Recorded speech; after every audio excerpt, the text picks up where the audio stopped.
Hello, good morning everyone. আমি আর অরুণিমা চলে গেছিলাম এই রবিবারও বাগবাজার গার্লস স্ট্রিটে। আমি তো কোনোদিনও গাছ কিনতে যাইনি, কিন্তু ও যেহেতু প্রচুর পরিমাণে গাছ ভক্ত আর ওর বাড়ির ছাদে অনেক ধরনের গাছ লাগানো আছে, তাই জন্য আমরা চলে গেছিলাম গাছ কেনার জন্য। এটা দেখো গুলবাহারি গাছ, তারপরে জিনিয়া গাছ আছে, গোলাপ আছে অনেক ধরনের, জবা, গাঁদা, নয়নতারা, টগর, বেল, জুঁই অনেক ধরনের আছে। আমি তো অনেক কোনো গাছই চিনি না, আমাকে তাও সেগুলো চেনার ছিল আর কি অরুণিমা।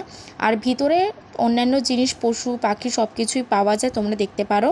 আর আমরা যখন ফিরছিলাম দেখো এখানে একটা কুকুরকে কী সুন্দর স্নান করাচ্ছিলো। তারপরে ওয়েদারটা এত মেঘলা হয়ে গিয়েছিলো, দেখো মনে হচ্ছে যেন বৃষ্টি আসবে, বাট যাই হোক আসেনি। এই দেখো বাড়ি ফিরে আমরা কত গাছ কিনেছি। পাহাড়ি একটা গাছ আছে, এই গাছটার নাম আমার মনে পড়ছে না। আর এটা হচ্ছে পিঙ্ক কালারের একটা জিনিয়া গাছ। আর অরুণিমার বাড়িতে ওর মা কাকিমা আমাকে কী সুন্দর করে খাইয়েছিল। এই দেখো ভাত, কলমি শাক ভাজা, আলু ভাজা, তারপরে নুন লেবু জল, স্যালাড করেছে, ডাল করেছে, ডিম সিদ্ধ, তারপরে এঁচোড় চিংড়ি, তারপরে মাছের ডিমের বড়া ভাজা। এই করেই দিনটা কেটে গেল। তো বাই বাই।